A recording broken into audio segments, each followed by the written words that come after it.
Sa, he, vai, certainly, Mahabhagavata, first class devotee, Parikshit, the king, Yena, by which, Apavarga Akyam, by the name of liberation, Adabra, fixed, Buddhi, intelligence, Jnanena, by knowledge, Vyasaki, son of Vyasa, Subdatena, vibrated by, Beje, taken to, Kaga Indra, Garuda, the king of the birds, Dvaja, flag, Padamulam, soles of the feet. Translation: O Sutta Goswami, please describe those topics of the Lord by which Maharaj Parikshit, whose intelligence was fixed on liberation, attained the lotus feet of the Lord, who is the shelter of Garuda, the king of the birds. Those topics were vibrated by the son of Vyasa. Purport: there is some controversy among the students on the path of liberation. Such transcendental students are known as impersonalists and devotees of the Lord. The devotee of the Lord worships the transcendental form of the Lord, or as the impersonalist meditates upon the glaring effulgence or the bodily rays of the Lord, known as the Brahmajyoti. Here in this verse it is said that Maharaj Parikshit attained the lotus feet of the Lord by instructions in knowledge delivered by the son of Vyasadeva, Srila Sukadeva Goswami. Sukadeva Goswami was also an impersonalist in the beginning, as he himself has admitted in Bhagavatam 2.1.9. But later on, he was attracted by the transcendental pastimes of the Lord and thus became a devotee. Such devotees with perfect knowledge are called Mahabhagavatas, or first-class devotees. There are three classes of devotees, namely the Prakrita, Madhyama, and Mahabhagavata. The Prakrita, or third-class devotees, are temple worshippers without specific knowledge of the Lord and the Lord's devotees. The Madhyama, or second-class devotee, knows well the Lord's devotees, the neophytes, and the non-devotees also. But the Mahabhagavata, or the first-class devotee, sees everything in relationship with the Lord and the Lord present in everyone's relation. The Mahabhagavata, therefore, does not make any distinction, particularly between a devotee and a non-devotee. Maharaj Parikshit was such a Mahabhagavata devotee because he was initiated by a Mahabhagavata devotee, Sukadeva Goswami. He was equally kind even to the personality of Kali, and what to speak of others. So there are many instances in the transcendental histories of the world of an impersonalist who has later become a devotee. But a devotee has never become an impersonalist. This very fact proves that on the transcendental steps, the step occupied by a devotee is higher than the step occupied by an impersonalist. It is also stated in Bhagavad Gita that persons stuck on the impersonal step undergo more sufferings than achievement of reality. Therefore, knowledge imparted by Sukadeva Goswami unto Maharaj Parikshit helped him attain the service of the Lord. And this stage of perfection is called Apavarga, or perfect stage of liberation. Simple knowledge of liberation is material knowledge. Actual freedom from material bondage is called liberation. But attainment of the transcendental service of the Lord is called the perfect stage of liberation. Such a state is attained by knowledge and renunciation, as we have already explained in Bhagavatam 1.2.12, and perfect knowledge, as delivered by Srila Sukadeva Goswami, results in the attainment of the transcendental service of the Lord. Translation: O Sutta Goswami, please describe those topics of the Lord by which Maharaj Parikshit, whose knowledge was fixed on liberation, attained the lotus feet of the Lord, who is the shelter of Garuda, the king of birds. Those topics were vibrated by the son of Vyasa. So here we have a description of Parikshit Maharaj, who's called the Maha Bhagavato, or the great devotee, and his quest for liberation, apavarga. So the word apavarga usually refers to liberation, and often to impersonal liberation, freedom from the vargas, the pavargas, labor in the material world, etc. Pavarga means pa, fa, ba, and ma. So these represent different things, like parishram, which means labor, fa, which means fena, you foam at the mouth. What is ba? Anyway, ba is fear, and ma is mrityu, death. So these are, we could say, you get freedom from those things. So in other words, you get freedom from the material world. So as Prabhupada explains in the purport, yes, that is the general quest of Parikshit Maharaj, to get out of the material world. But there are two types of people who strive for this liberation. One is the impersonalist, and one is the devotee. So they're both called, the liberation is called apavarga in both cases, but they are very different from each other. They have a similarity in that they're unaffected by the material world, there is no karma, one is free from birth and death, etc. So that's a common element. But other than that, there's great difference in them. So this distinguishes the impersonalist from the Vaishnava. And we'll see that this is often emphasized in the Bhagavatam and in Prabhupada's purports, and by our acharyas also. This big distinction is very clearly made. They're not all one, they're not the same thing. We class them both as spiritual because they're beyond birth and death, but other than that, they're very, very different. So in fact, we find statements that the devotees, they will reject liberation as being worse than being in the material world, things like this, even though it is striven for by yogis and gyanis for thousands of years. Still, the devotee who wants to reject that is completely useless. So we make a big distinction between these two things, and we never equate them, that they're exactly the same thing. So the reason is that if you get fixed in the impersonal liberation, there's very little chance of going further. And by further, I mean that you get to the Vaishnava stage. What is the advantage of the Vaishnava stage is bliss. That's the difference. So our acharyas explain that the impersonal liberation is the bliss of being free from material problems. So if we are free from anxiety, we're free from birth and death, we're free from karma, we're free from accidents, etc., and we're eternal, that is blissful. So in one sense, yes, when people are suffering in this material world and they get, that stops, the suffering stops, they recover from their sickness, they escape from an accident, and they recover. You're happy. So it's a type of happiness, but it is based upon the negative conditions of this material world. That happiness. So yes, it is freedom from birth and death. So in one sense, and you're eternal. So it is a big relief, and therefore it's called happiness. So if we're very frustrated in the material world, then yeah, it is very, very attractive. So many people are attracted to that. They find material life a place of suffering, and if it's not suffering, at least it's dissatisfying, and it's a cause of perplexity, because it doesn't give them satisfaction.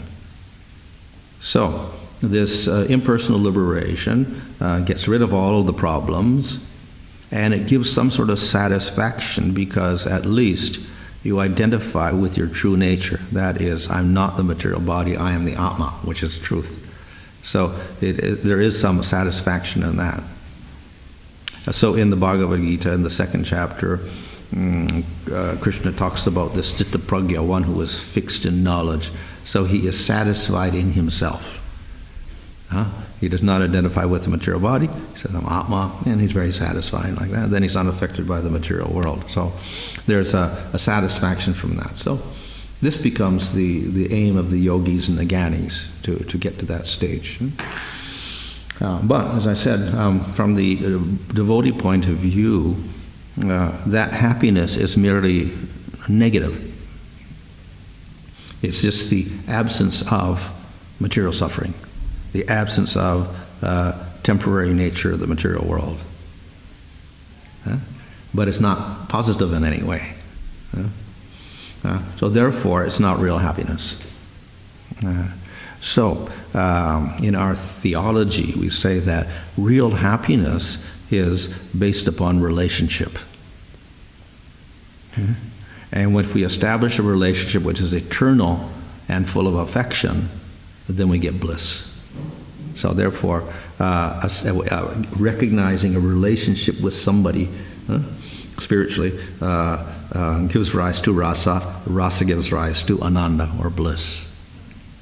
So the jiva manifests bliss as his very nature by getting this rasa. How do you get a rasa? In spiritually speaking, the Atma has to relate with another spiritual entity.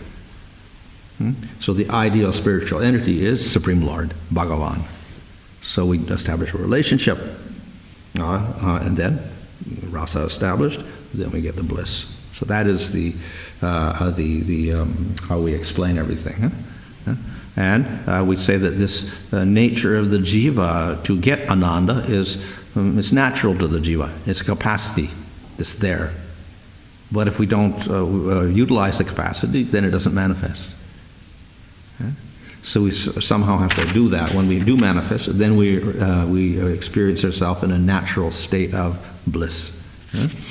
Why is that? Why is that state blissful? It's because the nature of the Supreme Lord is bliss.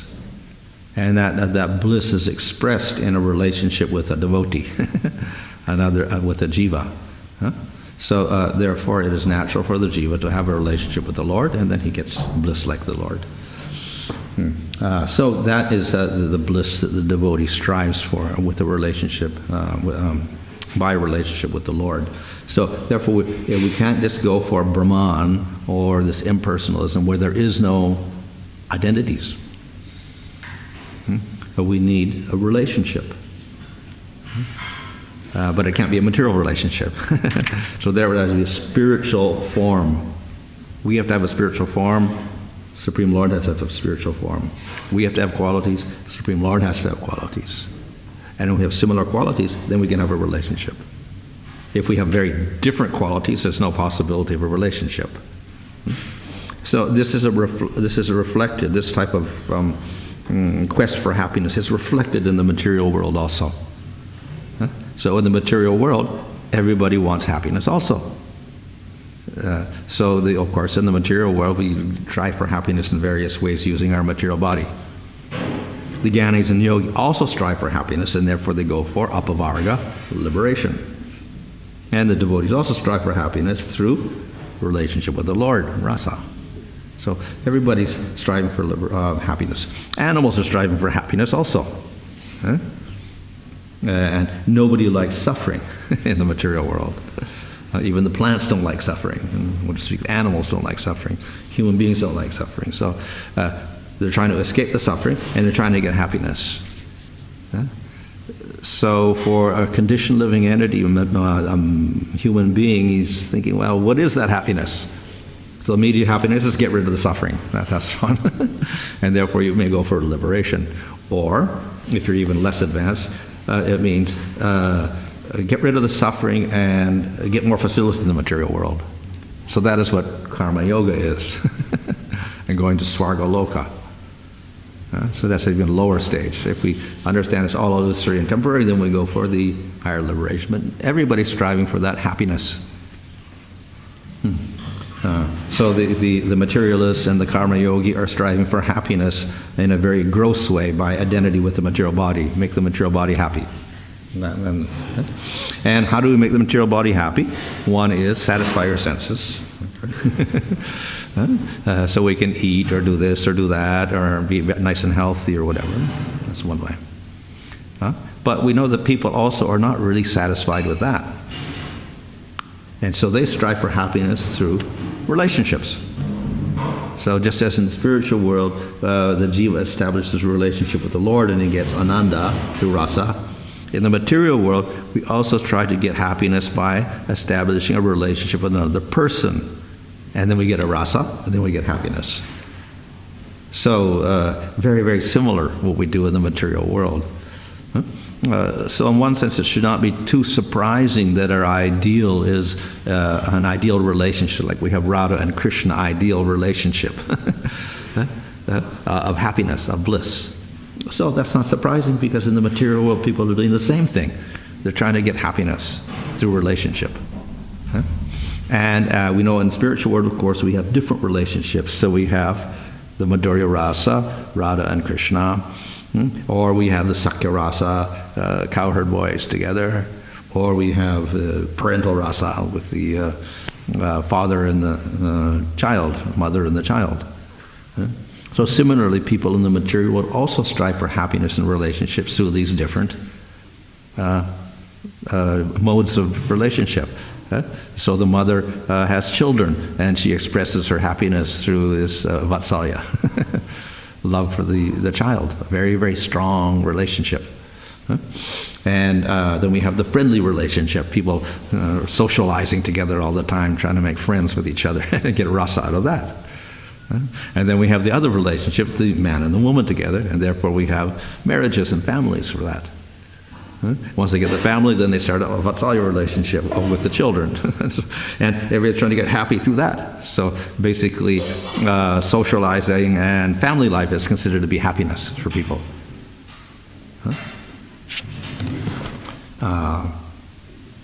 There is, I can say, some sort of adjustment, so you can, something called happiness, but there's always a little dissatisfaction in this because everything is temporary, everything is imperfect.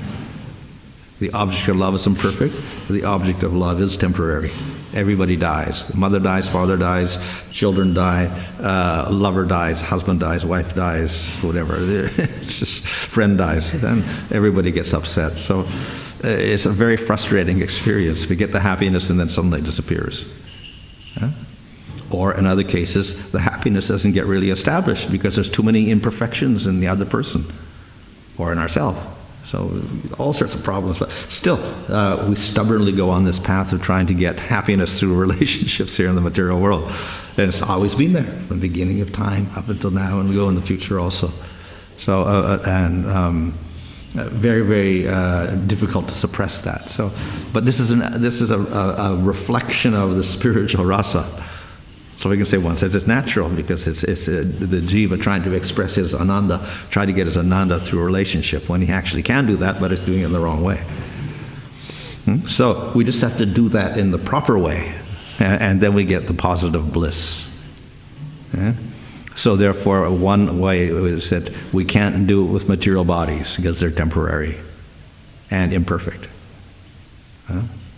But if we want, if we want to get the happiness, we do have to have the relationship. So therefore, we have to reject that impersonal collaboration because there's no relationship there.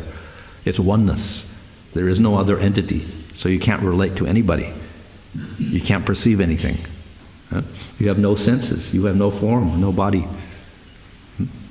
So therefore, the real happiness would mean we have to have body, senses, perceptions, a sense of I, and there has to be other entities there to perceive, to establish our relationships. And they're all eternal and perfect. So therefore, that's what's going to the spiritual world, going to Goloka means that. We get a spiritual body with spiritual senses, spiritual organs. We can do things spiritually. We have a spiritual identity, and we relate spiritually to other forms in the spiritual world, eternally. And everything is perfect. And then from that relationship, we get the experience of bliss.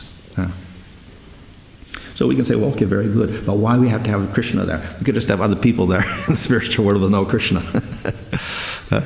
That is possible in one sense, we could say, but the nature of our theology is that there is a source of bliss apart from us.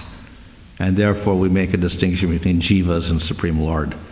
And that Supreme Lord is the source of bliss. He is the source of the jiva's perception, everything the jiva does. So therefore there's a dependency of the jiva on the Supreme Lord. So in our philosophy we have this very simple formula that the jiva is Nitya Krishna Das. The jivas, all of us, are eternally subservient to the Supreme Lord. In other words, He is in a higher position, we are in a lower position. Eternally. That's our position. And so He is the source of bliss and the source of rasa. And the source of all wonderful qualities, the source of perception and knowledge, etc. The jiva has all of the same things, but dependent on the Supreme Lord. So our primary bliss is to establish a relationship with the source of bliss. That is the Supreme Lord. Then we get the happiness. Secondarily, we establish relationships with others. So therefore we find like Radha and Krishna in the spiritual world, okay, that's their primary relationship. But then we'll find Radharani has all the Sakhis and the Gopis. They're also related to Krishna primarily. But they also have relationships among themselves. And this gives rise to rasa in the spiritual world also. They have relationships with each other, they have relationships with the Lord, but primarily with Supreme Lord. So in this way, that bliss is based upon relationships, and relationships are based upon not one, but many. And then we have to have form, we have to have qualities, we have to have activities. This gives rise to the bliss. So a lila, or these activities within a time framework in the spiritual world, are important because that's how the rasa arises, through lila. So if we get knowledge of those pastimes of the Supreme Lord and His devotees, that becomes an impetus for us to develop in a similar way. So that is why here in the Bhagavatam the sages are always asking, please describe the wonderful activities of the Lord. Please describe the activities, the pastimes of the Lord and His devotees. And because the pastime is an expression of that bliss. And the rasa and all the other components which are necessary for that perfection in life. So this is what the devotees strive for. So this is also called apavarga, or liberation. But it's quite distinct from the other liberation. They're both spiritual, but the others without any individuality, without form, without qualities, etc. And this other liberation is with rasa, with form, quality, activity, pastimes, etc. So this is full of bliss, and the other one is not full of bliss. So Prabhupada mentions here how the persons who strive for liberation, by the great mercy of Krishna and the devotees, they can progress, and then they go higher, and then they experience Supreme Lord Krishna, and they're much happier there. They get experience of bliss and happiness. So that's described actually in the Atmarama verse. Atmarama means the impersonal liberation, enjoyment in the self. I'm very peaceful, I'm very happy, I understand I'm the Atma. And that's exactly what Sukadev was in the beginning, when he was in the womb of his mother. I'm very peaceful, I don't want to get born. What's the use of birth and death? And looking at Maya and the material world, I just want to stay inside here, not look at the material world, I'm very peaceful. So he was an impersonalist, actually. How did he become a personalist? When he came out of the womb, Of course, Krishna guaranteed that when you come out, you'll not get affected by Maya. So he was very happy. Okay, I won't get affected. I'll come out of the womb. And when he came out, he was not affected by anything. He had no attachment to his father or his mother. He just walked away. He walked out of the house, walked away. His father was calling after him, and he just ignored him. He just walked away. He was completely detached from everything. And then what did he do? He went into a forest and all by himself, and it was very quiet. He sat down under a tree, and then he went into samadhi.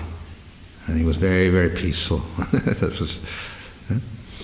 So Vyasadeva understood, well, we have to educate him at least. And my duty as a father is to give him some education, knowledge.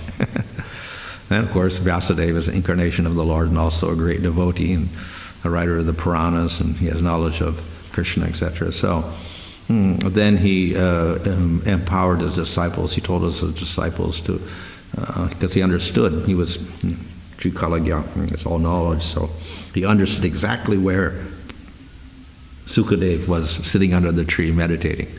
So he knew exact place. So he told his disciples, you go there and you start reciting Bhagavatam, the wonderful activities of Krishna. So they did that. They went to the tree and they found him there under the tree, just as Vyasadeva described, and then they began reciting the Bhagavatam, the pastimes of Krishna. And though Sukadeva was Atmarama and very, very satisfied with his internal samadhi realization of Atma, when he heard the pastimes of Krishna, he had to start listening to them more and more. So he had to come out of his samadhi. He couldn't be in oneness anymore. He had to start listening to these disciples, and he got interested in the activities of Krishna. So that verse says that even the Atmarama becomes attracted to the wonderful pastimes of the Lord, which means that by hearing those pastimes, we experience a higher bliss than the bliss of Brahman. So in this way, the impersonalist will give up that impersonal Brahman, and then he'll become a devotee and appreciate the wonderful form, qualities, and activities of Krishna and experience higher rasa. So in other words, though the Atmaramas experience a higher taste because he gets some bliss from understanding he is Atma, when he hears about the Lord and he becomes inspired to establish a relationship with the Lord, and that gives rise to a higher bliss. So when he gets a higher bliss, he gives up the lower bliss. So that is the nature of the impersonalist becoming a devotee. He gets a higher taste, therefore he gives up the impersonal. So that illustrates the superiority of Bhagavan over Brahman. In our theology, we say there's Brahman, Paramatma, and Bhagavan. They're all one because they're all spiritual. They're all Supreme Lord. But of those three, the Bhagavan aspect is considered superior. It's a manifestation of the Lord with all of his Shaktis. The Brahman is the expression of the Lord without his Shaktis. He does not manifest his Hladini Shakti or his Samvit Shakti or whatever. Only the Sat is there, the Sat aspect is there, and that's it. So the Bhagavan is superior. So those who are dedicated to Bhagavan, they can be, they're called Bhagavatas, following after Bhagavan. And those who are very advanced are called Maha Bhagavatas. So here Parikshit is called a Maha Bhagavata, very, very great devotee. And Prabhupada mentions here that's the Uttamadhikari. This is the person who sees Krishna everywhere. And he's completely unattached to anything in the material world, neutral to everything. And then we have the other devotees, the Majjhima and he calls it the Prakrita or the Kanishta. And that's the devotee who sees the Lord in the temple but doesn't see the devotees or anything else. So it's also called a Prakrita means a materialistic devotee also. It's also called Vaishnava Praya, almost a devotee. It's a good quality to recognize the Lord in the temple, but he hasn't developed sufficiently because he has less knowledge. So I would say the ideal state, other than being a Mahabhagavata, is to be a Majjhima, That is to get some knowledge about the Lord. So direction. To do that, we need association of devotees, which was described previously as glorification of devotee association. But nothing compares to a moment's association with a devotee. That was the statement. So, through that devotee association, we get the knowledge. Through that knowledge, then we can understand properly how to execute bhakti, and we can advance nicely. So that's the ideal state for the person doing sadhana, to reach the madhyama stage and advance to the uttama stage. So at the uttama stage, then one experiences the rasa and gets the ananda. In the sadhana state, we do not get the ananda. So what is our motivation? If you get a higher taste, you give up the lower taste. If you don't have the higher taste, you can't give up the lower taste. So if you have prema, definitely you have no attachment to anything in the material world. But if you don't have prema, then you don't have that higher taste, you're going to have some attraction to the material world. So that is so for the madhyama or the prakrita devotee, the kanishta or the madhyama. Yes, there is a problem, and therefore we'll see a struggle going on sometimes. You struggle with material energy, in spite of the fact we have some attraction to the Lord. So the lower taste sometimes is more powerful than the higher taste. So the higher taste is manifested completely in prema, almost completely in bhava, and less in the madhyama stage, or the sadhana stage. So sadhana will give rise to problems. We have to struggle sometimes, but nevertheless, there is also a higher taste even there. And therefore, in Bhagavad Gita, Krishna says, susukam kartam avyayam. It is easily performed. We can do it easily without much struggle. So there is a satisfaction that comes in the process even of sadhana. We don't call it ananda, but we can call it bhakti sukha. So we get some satisfaction out of that. And even with faith itself, we get a little satisfaction. So from shraddha or faith all the way through in the sadhana, there is a little taste, but it is not so strong because of the anarthas and attachment to material things. Nevertheless, that taste is, say, a force or an element which helps us advance further and further. So we get a higher taste. The more taste we get, the easier it becomes. So when you get to the state of ruchi after nishta, then it becomes quite easy to do bhakti. You don't have to struggle to do anything because the taste is there fixed. Before that, a little taste, but it's not fixed, so therefore more struggle. So in any case, the higher taste, when we get the higher taste, then we give up the lower taste. So in the if one is going for liberation, one will give up the liberation. If one gets the mercy of devotees and is able to experience that relationship with the Lord. And that's the case of Sukadeva Goswami. So he was qualified, very qualified to teach Parikshit Maharaj, because he had reached that level of developing wonderful taste for the Supreme Lord. Okay, any questions?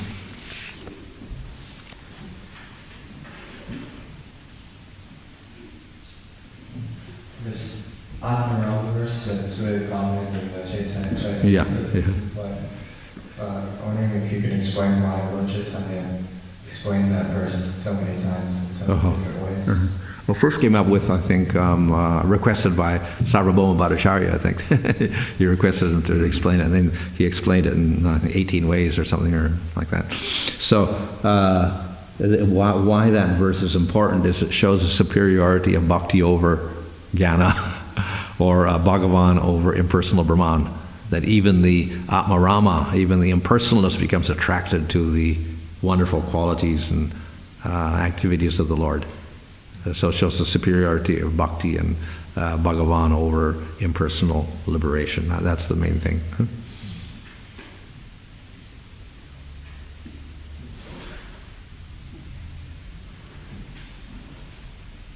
Just the purpose of Papa mentioned in that one time that Maharaj preached such a Maha Bhagavat because he was initiated by Maha Bhagavat. So So that's an interesting statement also. Yeah, well, in the story of Parikshit, and as a child, he would have worship Krishna as a doll like this and whatever like that. So, and of course, when he was he was born, then they called the astrologers and they gave all sorts of wonderful predictions about him, even as he was growing up and how great he would be. So he manifested all wonderful qualities of a devotee all along, all through his whole life actually. And of course he got the blessing of the Lord, because in the womb he got darshan of the Lord himself and got personally protected by the Lord. So he was a very special living entity. We can also say once it's a nitya siddha, so if it appears that he has faults, it's not really his fault at all. Nevertheless, he goes through acts like a normal person, and therefore he appears not to know things. So therefore he's asking everybody when he's dying, what am I supposed to do when I'm dying? And then they all give different answers, and he's not satisfied. And then Sukadev Goswami comes and said, hear about the Lord, hear about the activities of the Lord, remember the Lord, this is what you should do. So obviously he was doing that through his whole life, but he's playing the role of being ignorant, whatever, in spite of being a Mahabhagavata, and then he gets the knowledge from Sukadev Goswami. So he's even given as an example of perfection through Shravana, just as Sukadev is given as someone getting perfection through Kirtana.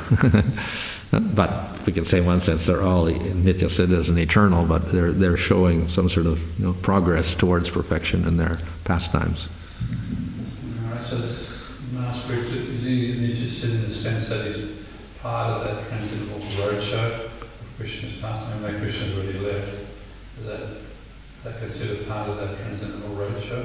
Well, being born in another place again, in another universe. Yeah. And we see in the case of Narada Muni also the whole story here in the first canto. He was a child, and then his mother died, and then he was taking the prasadam of the Mahabhagavatas, and then he began hearing, and then he developed his bhakti that way. But then obviously Narada Muni is the Shaktavish avatar of the Lord. Comes out when Brahma's first, starts creating, he manifests Narada Muni there. So, but then he took this role of being like a sadhaka and going through different stages and coming up with. And that again, we can say is repetitive in different days of Brahma, etc. Near the end of the third part, it mentions simple knowledge of liberation is material knowledge. So generally, somebody situated on the yoga ladder somewhere is sort of considered, there as a transcendental position. They're trying to advance themselves. So I'm trying to understand how is knowledge of that material knowledge. Oh, well, it's mentioned in the 11th canto of Bhagavatam by Krishna when he speaks to Uddhava. He starts classifying things in the gunas. And then he says, this is in Tamagun, this is in Rajagun, this is in Sattvagun, and then this is beyond the gunas. So everything related to bhakti is beyond the gunas, and everything else is in the gunas. So he goes to the different processes, and he gets to jnana. Then he says jnana is in sattva. So we can say the same about yoga, sattva gun. It arises from sattva gun itself, and it's sattva in nature. And then bhakti is nirguna, it's beyond the gunas.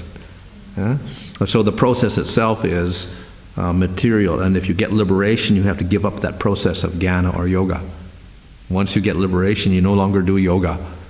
You no longer practice jnana, because you don't have a body, a material body to do that. And it's all from sattva itself. So we can ask the question, well then, how does sattvic processes give liberation which is beyond the gunas? And the answer is they don't. What gives the liberation is Supreme Lord. And the Supreme Lord will give the liberation to the jnani or the yogi, if they have a little devotion and they don't offend the Lord. So therefore, along with impersonal cultivation of jnana or that, you have to worship the Lord. It may not be your main thing, but you have to give respect to the Lord and worship Him a little bit. That little bit of bhakti invokes the little bit of mercy of the Lord, so He'll give you liberation. So therefore, the actual liberation is not caused by the process of jnana or yoga, but by the mercy of the Lord, which is beyond material energy.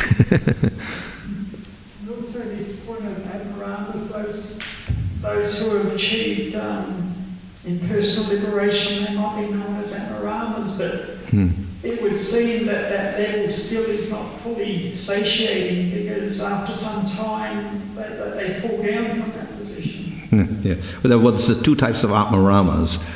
We find we can think of the person who is Jivan Mukta.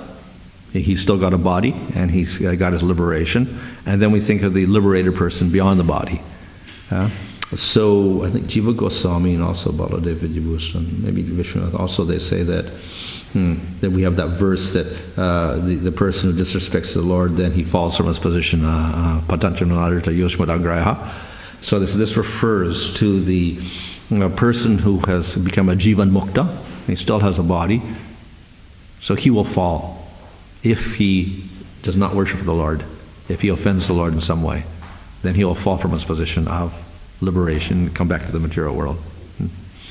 If they don't offend the Lord and they actually go beyond and get rid of their material body and they enter into Brahman, then they don't fall from that position. But it's a position of, let's say, just peace, and they can't really do anything there because they don't have a body or anything, so they're just kind of stuck there. Also, the mentality that somebody develops that they want to achieve impersonal liberation, like a hermit or a yogi, they go off by themselves and they meditate in that.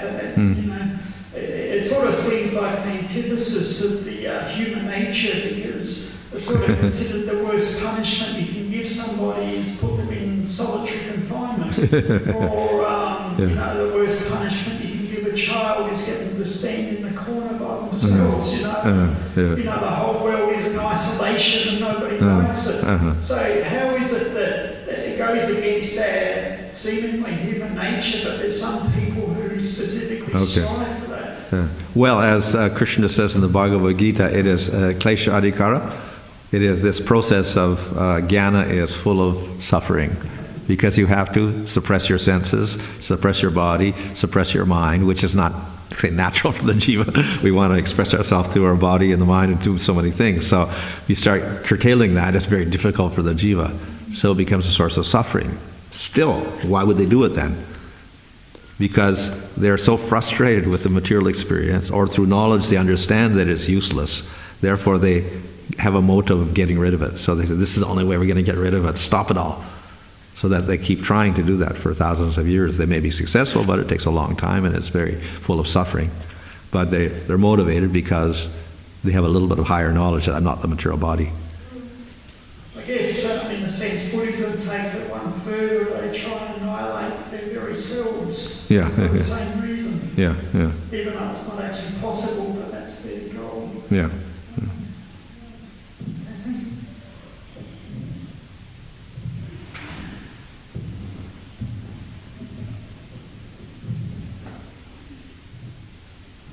Thank you, Maharaj. How does one cultivate one's relationship with Krishna? Okay. Well, it begins with, at the very beginning of bhakti, we have faith or shraddha. So that means we accept that I'm eternally the servant of Krishna. So we do have a relationship.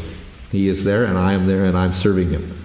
So that's a very general relationship in the beginning. I'm the servant of Krishna. If we have that little bit of that conviction, that is called faith, and that allows us to practice bhakti. So that's the first thing, we have to have faith.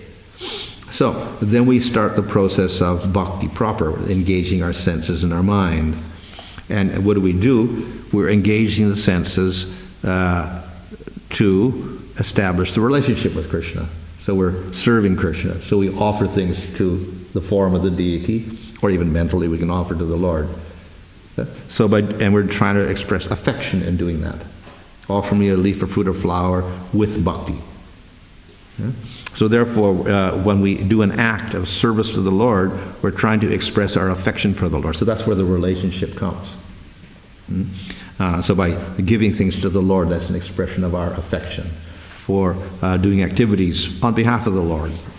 Washing the floor, cooking, whatever. It's an expression of love for the Lord. So that's how we establish the relationship, through the different activities of the senses.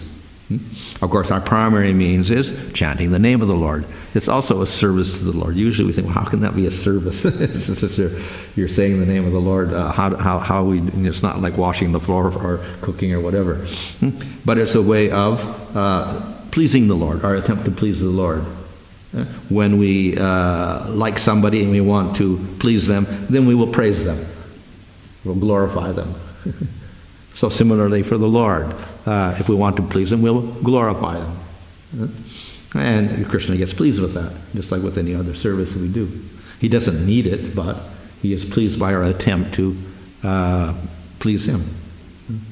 So we do an activity, and then the Lord responds to that. So this is how the relationship is established. Our giving to the Lord, and the Lord also responding to that.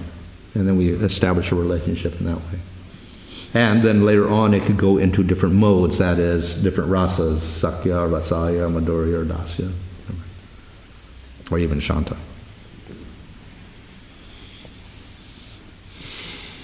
Okay?